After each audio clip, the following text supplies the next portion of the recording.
반갑습니다. 오늘은 지구촌 갈등 해결을 위한 국제기구와 국가들의 노력을 조사해 보도록 하겠습니다. 교과서 123쪽에서 125쪽입니다. 시리아에서 어떤 일이 일어나고 있었는지 여러분들 기억나세요? 저번 시간에 시리아 내전 이전 모습과 이후 모습을 보여주면서 시리아가 종교와 정치 문제로 굉장히 나라 안에서 크고 작은 전쟁들이 계속되고 있다라고 이야기했었어요. 기억나시죠? 근데 그거 내전이니까 나라 안에서 일어나는 전쟁이니까 신경 안 써도 되는 거 아니에요? 자기네들끼리 싸우는 건데 이렇게 생각하실 수도 있어요.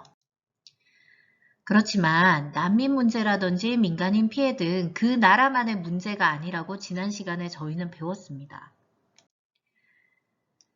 근데 자기네들끼리 싸우는데 어떻게 멈춰야 돼요? 아니면 다른 나라에서 어떻게 도와줘야 되나요? 그 방안에 대해서도 우리가 해결 방안을 여러 가지 냈었는데요. 이번 시간에 배우는 것 중에 하나가 이 국제기구를 통해서 이렇게 내전이라든지 나라 안팎의 작은 갈등들을, 크고 작은 갈등들을 해결할 수 있도록 도와주는 국제기구에 대해서 이번 시간에 공부해 보도록 하겠습니다. 자, UN이 뭐길래 전쟁도 멈추라 말라 하는 건지 지금부터 알아볼게요. 오늘 공부할 문제입니다. 먼저 국제기구가 하는 일을 알아보고요. 국가가 국제사회를 위해 하는 일도 알아보도록 하겠습니다. 먼저 국제기구가 하는 일을 알아볼까요? 국제기구란 무엇인가요? 여러분들, 국제기구는 국제기관, 국제단체라고도 불리는 조직입니다. 2개 이상의 나라들이 모여 지구촌 문제를 해결하기 위해서 함께 노력하는 단체입니다. 국제기구란. 그러면 국제기구 안에는 어떤 단체들이 있을까요? 라고 할 수 있어요. 자, 이러한 단체들이 있고요. 이 각각 단체들에 대한 상징과 이름들이 있어요. 여러분들 한번 연결해 보실래요? 먼저 이 상징은 어디의 상징일까요? 바로 국제연합입니다. 그죠? 월계 수입이 여기도 있고 여기도 있고 여기도 있고 이렇게 다 있어요. 근데 이 가운데 요 모양은 국제연합 UN이라는 거. 그 다음에 두 번째 모양은요. UN 아동기금입니다. 유니셰프라고 하죠. 그 다음에 요 모양은 본 적이 있을 거예요. 유네스코 세계문화유산 등재할 때 하는 단체. 그 다음에 네 번째 요 불 모양의 무늬는 UN 인권이사회예요. 그리고 여기 안에 옥수수랑 뭐 식량, 밀 같은 것들이 보이네요. 세계 식량 계획입니다. 그리고 두 손을 이렇게 모으는 이 단체는 국제난민기구입니다. 이렇게 국제기구의 종류들이 매우 다양하게 있고요. 이런 기구들은 지구촌 갈등 해결을 위해서 여러 가지 노력을 하고 있어요. 자, 그렇다면 어떤 노력들을 하고 있는지 지금부터 살펴보도록 하겠습니다. 국제기구에서 무슨 일을 하는지 볼게요. 자, 전 세계의 노동 문제를 다루는 국제노동기구 ILO예요. 상징은 요렇죠. 국제노동기구예요. 노동뿐만 아니라 아동들이 하는 노동뿐만 아니라 일반 직장인 노동자들에 대한 권리 보호 활동도 하고 있다라고 하고 있죠. 자, 전 세계인들이 열광하는 스포츠 축구가 있죠. 이 축구공은 어떻게 만들어지는지 저희 도덕 시간에 배웠어요. 바로 어린아이들이 고사리 같은 손으로 축구공을 꿰매고 있죠. 어느 나라? 인도나 파키스탄 같은 곳. 축구공 생산량의 70%를 차지한다고 하고요. 아동 노동이 굉장히 심각한 나라라고 했죠. 가난에서 벗어나기 위해 하루 평균 8에서 9시간 동안 축구공을 만드는 아이들은 겨우 하나에 대한 보상이 100원에서 200원밖에 되지 않아요. 인도와 파키스탄 아이들뿐만 아니라 라틴 아메리카, 아프리카, 아시아 전역에 걸쳐서 1억 6,800만 명이 넘는 아동들이 고된 노동과 낮은 임금에 시달리고 있습니다. 노동 문제를 다루는 국제연합 산하 전문기구인 국제노동기구 ILO는 International Labour Organization의 준말입니다. 여기 앞자만 약자로 땄죠. 아동 노동에 대한 인식을 제고하고 이를 근절하고자 매년 세계적으로 캠페인을 진행하고 있어요. 6월 10일은 세계 아동 노동 반대의 날이기도 합니다. 그래서 이렇게 아동 노동뿐만 아니라 일반 직장인 노동자들에 대한 권리 보호 활동도 하고 있어요. 또 유엔 난민기구입니다. 자, 전쟁 등으로 살 곳을 잃은 난민들을 돕는다고 했죠. 그리고 전 세계에는요, 유엔 난민기구를 대표하는 친선 대사가 있어요.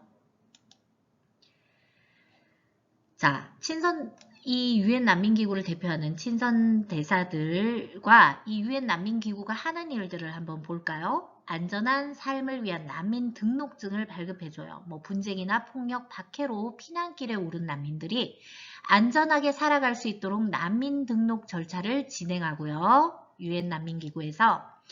그리고 몸을 잠시 누릴 수 있는 난민 가족들이 머물 수 있는 쉼터도 이렇게 제공하고 있고요. 그 다음에 건강을 위한 보건의료 서비스도 제공해요. 말라리아라든지 영양실조, 홍역 등 예방과 치료에 힘쓰고 있어요. 난민들의 질병 건강을 책임지고 있습니다. 또 난민 상황의 영구적인 해결책을 모색하기 위해서도 노력하고 있어요. 유엔 난민기구가 자발적으로 이제 나라로 돌아갈 수 있도록 또 그다음 아니면 이렇게 어울리지 못해서 이렇게 나라를 잃고 방황하는 거잖아요. 그래서 자기들 나라에서 이렇게 같이 통합해서 살 수 있도록 그 다음에 또는 아예 이주해서 제3국에서 재정착할 수 있도록 유럽 같은데 재정착할 수 있도록 돕는 등 영구적인 해결 방안들을 모색하고 지원하고 있어요. 유엔 난민기구에서. 그러면 이 난민기구에 친선 대사가 있다고 했죠. 지금 2001년에 안젤리나 졸리예요. 이 아주 유명한 여배우고요. 이 유엔 난민기구의 친선 대사로 임명된 후에 난민을 위해 활발히 활동을 펼쳤는 안젤리나 졸리는 2012년 공로를 인정받아 글로벌 특사로 승격되어 현재도 활발한 활동을 펼치고 있어요. 유엔 난민기구 친선 대사로 활동을 했다는 거죠. 그래서 너무 열심히 해서 글로벌 특사로 승격돼서 아직도 활발히 난민들을 돕고 있어요. 또 안젤리나 졸리 이외에도 호주의 케이트 블라쳇이라든지 이 각 나라의 유명한 연예인들 있잖아요. 가수나 이런 배우들이 난민 친선 대사로 아주 활발하게 활동을 하면서 난민들을 많이 돕고 있답니다. 그러면 한국에도 유엔 난민기구 친선 대사가 있을까요? 라고 물을 수 있어요. 있습니다. 누굴까요? 배우 정우성 씨. 네, 정우성 씨가 아주 유엔 난민기구 친선 대사로서 계속 열심히 활동하고 있는 상황입니다.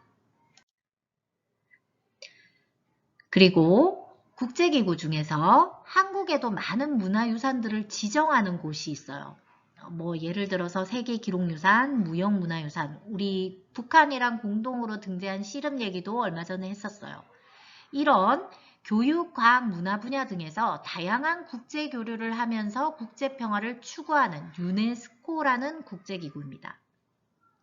문화유산들을 많이 지정하죠. 유형도 있고 무형도 있고 씨름 얘기도 했었고요. 지금 우리나라가 1995년부터 2019년까지 유네스코 지정 유산들이에요. 굉장히 다양하죠. 각 지역별로. 그리고 우리나라를 대표하는 궁궐인 경복궁은 유네스코 문화유산일까요?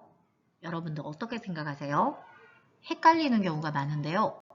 경복궁은 아닙니다. 이처럼 유네스코는 문화재 지정뿐만 아니라 과학교육 분야에서도 어떻게 발전할 수 있도록 많은 도움을 주고 있어요. 유네스코입니다. 그리고 여기는 국제원자력기구라는 국제기구예요. IAEA. 이렇게 생겼고요. 원자력 에너지를 평화적이고 안전한 방법으로 이용할 수 있도록 노력하고 있어요. 원자력 에너지라는 게요, 여러분들 평화적으로 연구하면 사람에게 무척 도움을 줄 수 있는 것이지만 위험하게 사용한다면 세계적으로 문제가 될 수 있어요. 예를 들어 뭐 전쟁으로 원자 폭탄을 날리면 굉장히 그 나라가 많이 파괴되고 사람들이 원폭 피해를 입게 됩니다. 많은 사람들이 목숨을 잃고 굉장히 위험하죠. 위험한 무기가 될 수 있는 것이에요. 그러나 이것을 잘 사용하면 우리가 전기를 얻을 수 있는 좋은 에너지원이 됩니다. 그래서 원자력을 잘못 이용하는 나라가 없도록 원자력에 대한 조사를 하는 역할을 해요. 국제원자력기구에서요. 조금이라도 이상하게 사용하거나 그런 이상 징후가 발견이 되면 검사를 진행하고 조사를 나가게 됩니다. 그래서 못하도록 이렇게 제재를 가하는 거예요. 두 번째, 국가가 국제사회를 위해 하는 일을 알아보도록 하겠습니다. 우리나라 위주로 알아볼게요. 우리나라는 지구촌을 위해 어떤 일을 하고 있을까요? 우리나라를 비롯한 세계 각 나라들은 지구촌 문제를 위해 국제기구에 가입합니다. 다양한 국제기구에 가입을 하죠. 자, 우리나라는 먼저 평화를 위한 군대를 파병하고 있어요. 지구촌을 위해서. 자, 국제연합이라는 곳 있다 했죠. 국제연합에 평화유지군을 파견합니다. 뭐 전쟁이 일어난 나라라든지 전쟁으로 인해 고통받는 나라에 국제연합에서 평화유지군을 파견할 때 우리나라도 함께 군대를 파병하고 있는 상황입니다. 또 코이카라고 하는 기관을 통해서 세계 여러 나라를 돕고 있어요. 이렇게 봉사활동 같은 코이카 단체 일원들이 봉사활동을 하고 있어요. 한국국제협력단의 다른 말입니다. 코이카. 그리고 우리나라는 전쟁이나 환경 파괴를 막기 위한 조약에도 다양하게 가입되어 있어요. 뭐 멸종위기 동식물 거래에 관한 협약에도 가입되어 있고 기후변화에 관한 유엔 기본협약, 습지보호협약, 람사르 협약이라고 하죠. 그 다음에 온실가스 배출량 감소협약, 교토의정서입니다. 이런 다양한 환경 파괴를 막기 위한 조약에도 가입되어 있고요. 그리고 여러분들 군대가 없는 나라가 있을까요? 평화 유지를 위해 군대를 없애면 안 될까요? 근데 군대가 없어지는 거는 좀 현실적으로 어렵겠죠. 그런데 잘은 없지만 평화를 위해 군대를 없앤 나라도 있다고 합니다. 어느 나라일까요? 코스타리카입니다. 자, 코스타리카는요, 1949년 헌법에서 군대 창설을 금지하는 명령을 발표하고 군대 비용을 줄이기 시작했어요. 그래서 군사비를 줄인 돈을 아이들의 교육과 복지에 투자해서 코스타리카의 모든 아이가 무료로 병원 진료를 받을 수 있게 되었답니다. 여기에 있는 나라죠. 지금 어디에 있어요? 아메리카 대륙에 있죠. 여기 코스타리카. 군대가 없는 나라라고 기억해 주세요. 과제 안내하겠습니다.